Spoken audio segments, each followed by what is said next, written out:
Well, welcome back. A former JJ's bartender is now going into another line of work. As an illumination artist, Jim Ligon is here to give us a taste of some of his new lighting designs that are going to be shown at this weekend's Home and Garden Show. Thank you so much for joining us. Thanks for having me.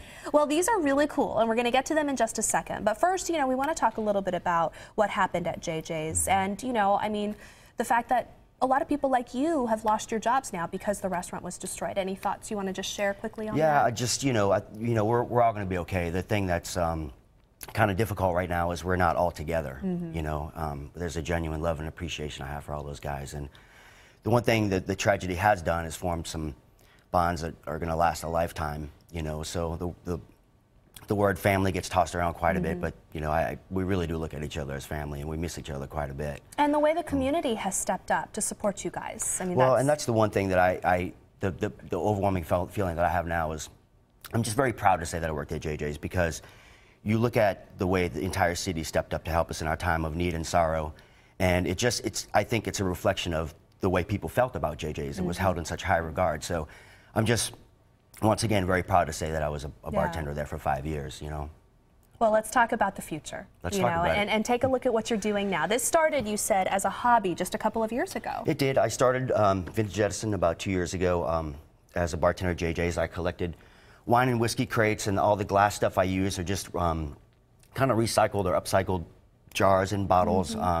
You look at all these cool things and you usually just throw them in the trash, and I just, I kind of thought maybe I could do something with it. I grew up in New Orleans in an electrical family. My grandfather owned an electrical contracting business, so as a male, you sort of went to work right away. You were just required to know how to do it. You just threw you in there. So this is kind of the intersection of the two things that I kind of make me up, if you will. Yeah. And so now you're really going to focus on this and try to, you're going to be on display at the Home and Garden Show over the weekend and really trying to showcase, what you do. And what I love about it, too, is the whole, as you said, the whole upcycling, the reuse, recycle part of it, not wasting anything. And I mean, liquor bottles are always, so uniquely shaped. Right.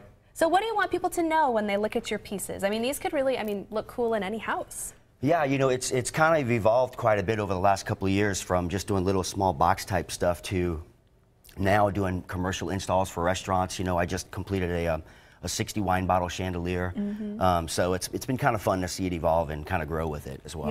Yeah. So, are these all handmade by order? Someone calls you, they say, hey, I'm interested. I would say 80% of what I do is custom work, based on what glass you want and the colors, that you want in the boxes, and as well as shapes and designs. I like kind of going into a space and looking at the dimensions and kind of creating something that will, kind of fit right in there. All right. Well, you can see more of Jim's work and talk to him a little bit this weekend at the Home and Garden Show. It is March 22nd through the 24th at Bartle Hall. Tickets are $10. You can go to kchomeshow.com for more.